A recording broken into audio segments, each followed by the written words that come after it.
अस्सलाम वालेकुम students. Last lecture में हमने जो टॉपिक कवर किया था वो था लेटेंट हीट का। आज हम इससे रिलेटेड न्यूमेरिकल डिस्कस करेंगे। तो आपकी बुक में जो न्यूमेरिकल हैं वो हैं पेज नंबर 38 पर, और लेटेंट हीट से जो रिलेटेड न्यूमेरिकल है वो है 11.6। तो पहले हम न्यूमेरिकल रीड करते हैं और फिर इसका डेटा बनाते हैं और फिर इसके सॉल्यूशन की तरफ चलते हैं। तो गौर से सुनिएगा स्टूडेंट्स। कहा जा रहा है 2 kg आयरन ब्लॉक, एक आयरन ब्लॉक है और उसका मास कितना है, 2 kg है। तो हम लिख लेते हैं मास ऑफ आयरन ब्लॉक।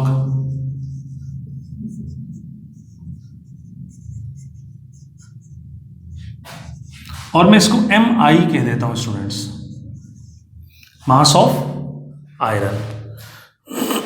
फिर कहा जा रहा है from a furnace is taken from a furnace, इसको एक भट्टी में से, फर्नेस जैसे ऐसे जैसा आपने कहीं पर बहुत बड़ी आग लगी हुई देखी होगी भट्टी में, जैसे हमारे यहाँ अमूमन जो रोटी बनाई जाती है तंदूर में, उसके अंदर एक बड़ा सा होल होता है सिलेंडर जैसा, और उसके अंदर रोटी बनती है, फर्नेस कहलाती है, भट्टी बोलते हैं इसको उर्दू में। इसके अंदर से उस आयरन को निकाला गया। जब आयरन को मोल्ड करते हैं स्टूडेंट, मतलब जैसा आपने देखा होगा आयरन के गेट बनाए जाते हैं, रॉड्स बनाई जाती हैं, शीट्स बनाई जाती हैं, तो इन एक्चुअल इनको फैक्ट्रीज वगैरह में या कंपनीज वगैरह में, ठीक है, मोल्ड जो किया जाता है तो इस फर्नेस के अंदर ही हीटअप करके और इनकी शक्ल बनाई जाती है। तो उस फर्नेस के अंदर से आयरन ब्लॉक को क्या करा गया, निकाला गया। वेयर इट्स टेम्परेचर वॉज, जहाँ पर उसका टेम्परेचर कितना था, 650 डिग्री। तो आप लिख सकते हैं इनिशियल टेम्परेचर या टेम्परेचर ऑफ आयरन ब्लॉक। और स्टूडेंट्स कितना है ये, अगर मैं इसको T1 मार्क कर दूं तो ये है 650 डिग्री। फिर कहा जा रहा है placed on a large block of ice eight 0 degree. ठीक, इसको फिर प्लेस किया गया एक लार्ज ब्लॉक ऑफ आइस पर। मैं डायग्राम बनाता हूं समझाने के लिए आपको। जैसे ये आइस ब्लॉक है और इसके ऊपर जो फर्नेस से आयरन ब्लॉक निकाला उसको प्लेस कर दिया। ठीक, इसका टेम्परेचर कितना है स्टूडेंट्स, 650 डिग्री, और इसका टेम्परेचर कितना, 0 डिग्री।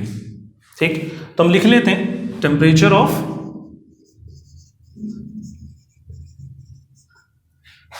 आइस कितना है स्टूडेंट्स, T2 कर देते हैं, 0 डिग्री है। फिर कह रहे हैं assuming that all the heat given up by the iron is used to melt the ice। बोल रहे assume करें, फर्ज करें, मतलब क्या ऐसा हकीकत में नहीं होगा जो हमें ये कहा गया कि assume करें। बिल्कुल इस बात को मैं समझाता हूँ। बोले assume that all the heat given up by the iron is used to melt the ice। बिल्कुल हकीकत में ऐसा नहीं होगा कि जितनी हीट आयरन ब्लॉक के पास है वो सब की सब यूटिलाइज हो रही है to melt the ice. Assume करवा रहे हैं। वजह देखें स्टूडेंट्स, जैसे ही हम इस आइस क्यूब को आयरन ब्लॉक के ऊपर रख देंगे, ठीक, तो आप देख सकते हैं इस आयरन ब्लॉक जो है उसके भी कुछ फेसिस हैं। जैसे जब ये हीट रिलीज करेगा तो ये जो फेसिस इसके एयर में मौजूद हैं, यहां से हीट एयर एब्जॉर्ब कर लेगी। ठीक, और जो इसकी सरफेस आयरन ब्लॉक के साथ टच होगी, सिर्फ रियल में वो उस सरफेस से आइस क्या करेगी, हीट एब्जॉर्ब करेगी। लेकिन ये हमें अज्यूम करवा रहे हैं कि ये वाली भी हीट एयर में नहीं जा रही, बल्कि सबकी सब कहाँ जा रही है, आइस में, जो रियल में दिखता हुआ इम्पॉसिबल है। इसलिए इन्होंने कहा अज्यूम कर लें।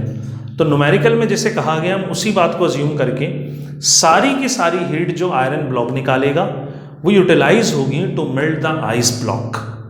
ठीक, फिर क्या कहा गया स्टूडेंट, फिर बोल रहे हैं is use to melt the ice, how much ice is melted. फिर कहा कि कितनी आइस मेल्ट हो जाएगी, मतलब क्या पूछा, कितनी आइस मेल्ट होगी। तो स्टूडेंट ये मास ऑफ मेल्टेड आइस पूछा गया है जो लिक्विड बन चुकी होगी। तो मैं इसको बोल देता हूं M आइस। आइस क्यों लिखा? क्योंकि आई यूज नहीं कर सकता मैं, वजह क्योंकि यहां पर मैं आई सिंबल यूज कर चुका हूं। या आप ये कर दीजिए, इसको एम बोलिए और इसको एम प्राइम कर दें। बस सिंबल को डिफरेंट रखना होता है ताकि पता लगे कि कौन सा मास किसके लिए यूज किया जा रहा है। इसमें कोई भी डिफिकल्टी या कोई भी परेशानी वाली बात नहीं है, ना आपके मार्क्स कहीं डिटेक्ट होंगे। अगर आप इसको 1 कह रहे हैं तो इसको 2 कर दें, इसको m कह रहे हैं तो इसको m प्राइम बोल दीजिए, इससे कोई फर्क नहीं पड़ेगा। मैं सिंबल इसलिए लगाता हूं ताकि आपको याद रहे कि I फॉर आयरन है। अब इस न्यूमेरिकल में आइस भी आई से स्टार्ट हो रहा है तो मैंने पूरा आइस लिख दिया। अब न्यूमेरिकल के सॉल्यूशन की तरफ चलते हैं। ये तो डेटा जिसमें हमने गिवन और रिक्वायर्ड्स को लिख लिया। इसमें कुछ कांस्टेंट्स भी आएंगे, अगर ये पेपर में आता है न्यूमेरिकल तो कांस्टेंट दे दिए जाते हैं। अब अगर गौर करें, हमने लास्ट न्यूमेरिकल भी किया था स्पेसिफिक हीट का, और स्टूडेंट्स उसके अंदर हमने पढ़ा था कि अगर दो डिफरेंट टेम्परेचर की बॉडीज को कांटेक्ट में लाया जाए तो जो बॉडी हीट रिलीज करती है उतनी ही बॉडी हीट कोल्ड बॉडी क्या करती है, उसको गेन कर लेती है। मतलब यहाँ अगर हॉट बॉडी देखें तो आयरन ब्लॉक है, और कोल्ड बॉडी क्या है, आइस। तो heat release by hot body equal होगी heat gain by cold body. तो क्या हम ऐसे लिख लें सॉल्यूशन में? सबसे पहले heat released by iron block equal होगा heat gain by ice block, और ये इक्वल होंगी। हमें अज्यूम भी करवाया, और कौन से लॉ के अकॉर्डिंग है ये? According to law of heat exchange. ये हमने स्टूडेंट्स लास्ट न्यूमेरिकल में भी इस लॉ को हमने लिखा था। अब सवाल ये कि heat release bye iron block कितनी होगी, तो कॉमन सेंस की बात है जितनी उसके अंदर मौजूद है। ठीक है, इसको मैं पहले सिंबल दे देता हूं delta Q I for iron जो मैंने यहां यूज किया, और इस हीट को मैं बोल देता हूं डेल्टा क्यू आइस। ठीक, आइस का मैं पूरा आइस लिख रहा हूं। अब इन हीट्स को कौन से फॉर्मूलाज के थ्रू ओपन किया जाए? तो ये वाली हीट जो है, जो आयरन है, ये हम स्पेसिफिक हीट के फॉर्मूले से ओपन कर सकते हैं। अब सवाल ये कि इसको भी हम स्पेसिफिक हीट के फॉर्मूले से ओपन करेंगे? नहीं कर सकते, क्योंकि स्टूडेंट अभी हमने टॉपिक पढ़ा लेटेंट हीट का, आइस का जो टेम्परेचर है वो इंक्रीज नहीं होगा। ठीक, हाँ, आयरन जब हम आयरन ब्लॉक को रख देंगे आइस ब्लॉक पर, तो आयरन की हीट क्योंकि आइस ले रही है तो इसका टेम्परेचर क्या होगा, ठीक है, कम होने लगेगा, और आइस का टेम्परेचर नहीं बढ़ेगा। क्यों? क्योंकि वो अभी सॉलिड फॉर्म में है, और जितनी भी हीट यूटिलाइज होगी वो उसको मेल्ट करने में यूटिलाइज होगी, तो वो कहलाएगी लेटेंट हीट। अब क्योंकि मेल्ट कर रही है तो क्या कहलाएगी स्टूडेंट्स? फ्यूजन कहलाएगी।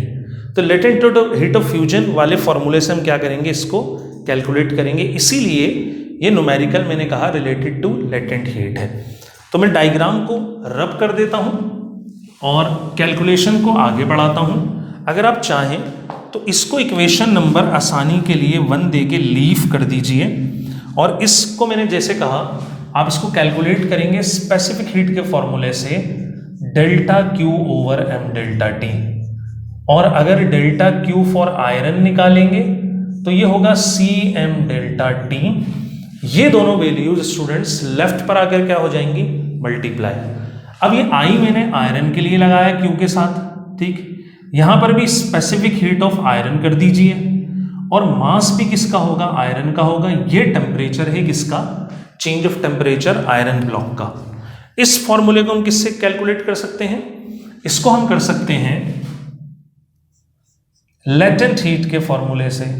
वो क्या था? Delta Q over M. अब आपको डेल्टा क्यू फॉर आइस चाहिए, तो आप दोबारा ये कीजिए, m को लेफ्ट पर लाके मल्टीप्लाई कीजिए, तो डेल्टा क्यू आएगा m एच एफ, और सिंबल जैसा आप दे रहे हैं डेल्टा क्यू के साथ आपने आइस लगाया, तो यहां पर आइस लिख दीजिए, और मास के साथ भी क्या मेंशन करिए? आइस मेंशन कर दीजिए। ठीक, अब आपने नेक्स्ट स्टेप में क्या करना है? इन दोनों फॉर्मूलाज को जो आपने यहां पर लिखे हैं, इनको इक्वेशन 1 में पुट कीजिए। तो हम लिख देते हैं सब्स्टिट्यूट वैल्यूज इन इक्वेशन 1। जैसा कि स्टूडेंट आप देख सकते हैं डेल्टा क्यू आई, क्या हमने निकाला formula, C I M I delta T is equals to delta Q ice, ये फॉर्मूला हमने क्या निकाला, एम आइस एच एफ। ठीक, अब आप अपने रिक्वायर्ड की तरफ पहले देखिए और फिर गिवंस को मार्क कीजिए। तो अगर गौर करें स्टूडेंट्स तो रिक्वायर्ड क्या है हमारा, मेल्टेड आइस का मास, जिसको मैं सर्किल कर रहा हूं स्टूडेंट, ये हमारा क्या है, रिक्वायर्ड है। ठीक, अब बाकी चीजें देखिए, क्या बाकी चीजें आपके पास मौजूद हैं डेटा में। तो सबसे पहले देखिए सी आई जो मौजूद नहीं है, यह है स्पेसिफिक हीट ऑफ आयरन। तो मैंने पहले भी कहा कुछ कांस्टेंट आएंगे, ये पेपर में आपके क्वेश्चन में दे दिए जाते हैं, यहाँ हम लिख देंगे तो आपको यहाँ पता लग जाएगा, आप नोट भी कर लीजिएगा। तो ये मैं भी बता देता हूँ आपको आयरन का कितना है। फिर मास ऑफ आयरन, क्या ये गिवन है, बिल्कुल गिवन है मास ऑफ आयरन। ठीक, फिर डेल्टा टी कैसे निकलेगा, ये है चेंज ऑफ टेम्परेचर ऑफ किसका, आयरन ब्लॉक का। तो आयरन ब्लॉक का इनिशियल टेम्परेचर ये था, आइस पे रखा उसका टेम्परेचर चेंज होगा, तो फिर हम क्या करेंगे 650 माइनस 0 कर देंगे, तो ये क्या आ जाएगा, change of temperature of iron. और ये रिक्वायर्ड है, छोड़ देंगे एच एफ। फिर दोबारा लास्ट लेक्चर में हमने कवर किया था कि latent heat of fusion of water है, इसकी वैल्यू बताई भी थी, ये भी कांस्टेंट है, ये भी दे दिया जाएगा। तो हम न्यूमेरिकल में वैल्यूज पुट करते हैं। सबसे पहले specific heat of iron 499.8 multiply M I कितना है 2, तो आप इधर 2 लिख दीजिए। फिर डेल्टा टी कैसे लिखेंगे, आयरन के लिए ये दो टेम्परेचर है क्योंकि आइस ब्लॉक पे रखा आयरन को, तो आप लार्ज वाले में से स्मॉल वाले को क्या कर देंगे, minus 650 minus 0 M ice student calculate करना है, H F 3.36 exponent 5 for water है ये, ठीक, या फॉर आइस है लेटेंट हीट ऑफ फ्यूजन। अब कुछ मल्टीप्लीकेशन और डिवीजन के स्टेप्स हैं स्टूडेंट्स, जैसे आप यहां पर अगर ब्रैकेट में देखें 0 माइनस करने पर कोई फर्क नहीं पड़ेगा, 650 रहेगा, multiply by 2 and multiply by 499.8, तो आपके पास जो आंसर आएगा वो आएगा 649,740 is equals to M ice as it is multiply 3.36 exponent 5। ठीक है स्टूडेंट्स, अब गौर से देख सकते हैं आपके यहां पर ये क्या हो रहा है, मल्टीप्लाई, इसको लेफ्ट पे लाके क्या करेंगे, डिवाइड, तो एम आइस इक्वल होगा स्टूडेंट्स किसके, 649,740 डिवाइडेड बाय 3.36 एक्सपोनेंट 5। जब आप इसको डिवाइड करेंगे तो आपका रिक्वायर्ड आंसर क्या आना चाहिए, आपका रिक्वायर्ड आंसर आएगा स्टूडेंट्स एम आइस इक्वल है 1.93 kg, मतलब 1.93 kg जो आइस है वो क्या हो चुकी होगी, मेल्ट हो चुकी होगी। तो ये आपका न्यूमेरिकल था स्टूडेंट, किससे related to latent heat of fusion जो बुक में दिया हुआ है, और मेरे ख्याल से ये एक ही न्यूमेरिकल है जो कवर किया है, इसके अलावा और कोई न्यूमेरिकल नहीं है इस टॉपिक से रिलेटेड। तो हम अपने अगले टॉपिक की तरफ बढ़ते हैं स्टूडेंट। ठीक है, यहां पर हमने लेटेंट हीट और स्पेसिफिक हीट के टॉपिक्स को कवर कर लिया।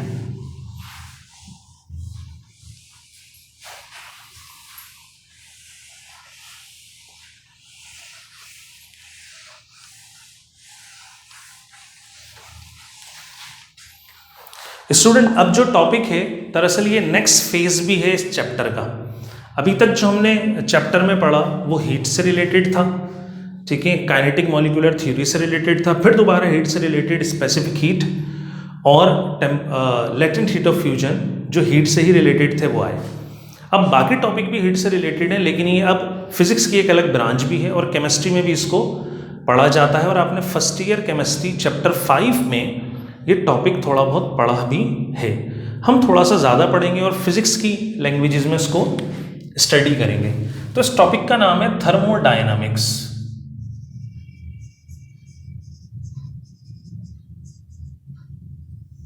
अब स्टूडेंट पहले हम ये देख लेते हैं कि थर्मोडायनेमिक्स है क्या।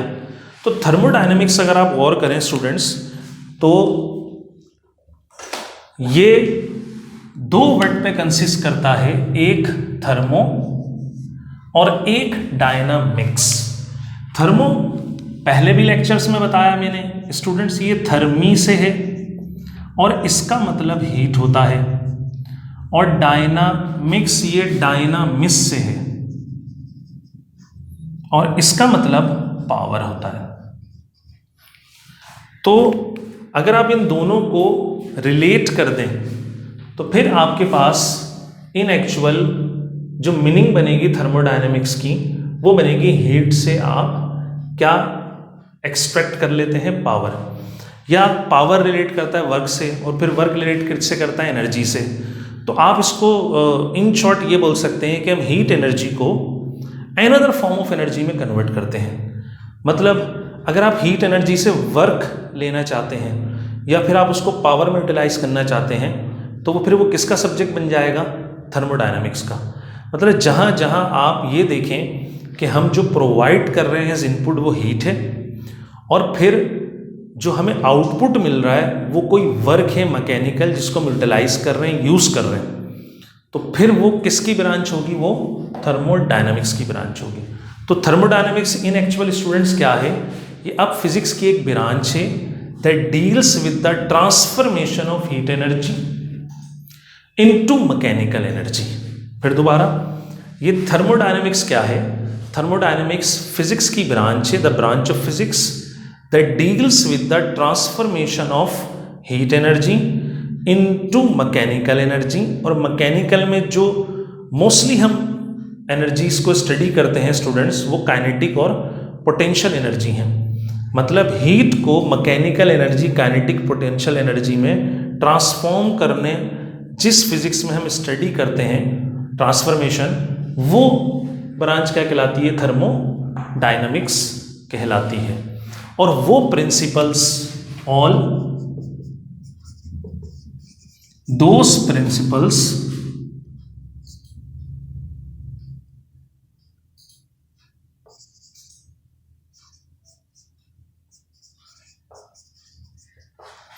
that deals with this transformation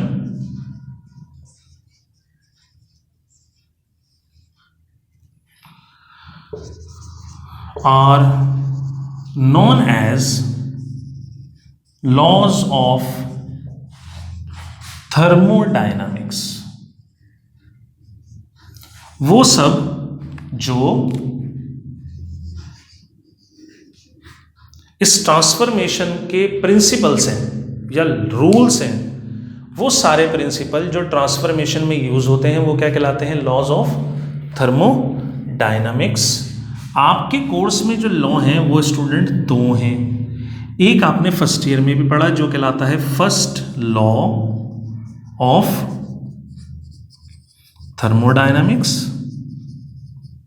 ये आपने स्टडी किया फर्स्ट ईयर में भी, और एक हम और पकड़ेंगे वो है सेकंड लॉ ऑफ थर्मोडायनामिक्स। ठीक, तो ये दो लॉ हम यहां पर डिटेल में क्या करेंगे, स्टडी करेंगे। ठीक स्टूडेंट, तो नेक्स्ट लेक्चर में हम क्या करेंगे, नेक्स्ट लेक्चर में हम प्रॉपर थर्मोडायनामिक्स स्टार्ट करेंगे फर्स्ट लॉ, और इससे रिलेटेड जो टर्म्स हैं वो इंशाल्लाह देखेंगे और इस टॉपिक को हम आगे लेके चलेंगे।